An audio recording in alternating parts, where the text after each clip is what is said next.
Talks about the unknown. I, many years ago, was rather foolish, and we were in the west coast of Ireland, and we were in a bar, and we'd had a couple of drinks, and somebody started to talk about the unknown, the spirit world, and the conversation came up about the gravedigger's house, and the locals started to tell us about it, and this gravedigger was found in his bed, dead, with terrible marks upon his neck and his eyes wide open. And the doctor said that the marks had nothing to do with his death, but that the man had died of fright. And I scoffed, foolishly. And it came about with a few more drinks and everything else that I accepted a dare or a bet that I would stay the night in the cottage beside the graveyard. And I went there, and we agreed that the door would be locked, and I would stay in there till first light. And I was locked in. And I don't know really what happens, but I think a great deal of fear is in one's mind. It was dank, it was cold. The effects of the booze began to wear off. And I began to think, what in the name of God are you doing?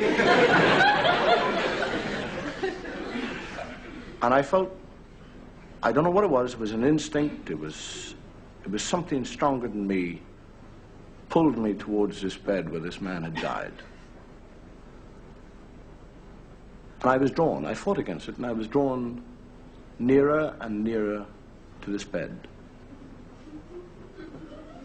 And I was told somehow or another to sit on that bed. I didn't want to, and I did.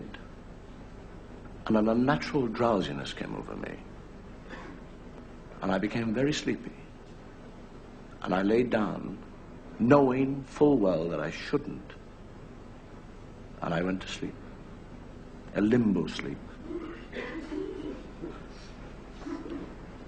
And I woke. What time? I have no idea. The candle had burned down. It was black. It was cold. And I felt a presence. I was completely sober by then and utterly terrified. The hackles on the back of my neck had begun to rise. I was paralyzed by a presence of fear, and I felt something on my chest begin to move. It crept slowly up my chest, and I couldn't move. It came closer and closer to my throat. I gathered all my willpower as this thing came closer and nearer, and I grabbed it, and it was wet and cold, and I bit it, and screamed with pain, and that is how I lost my fingers.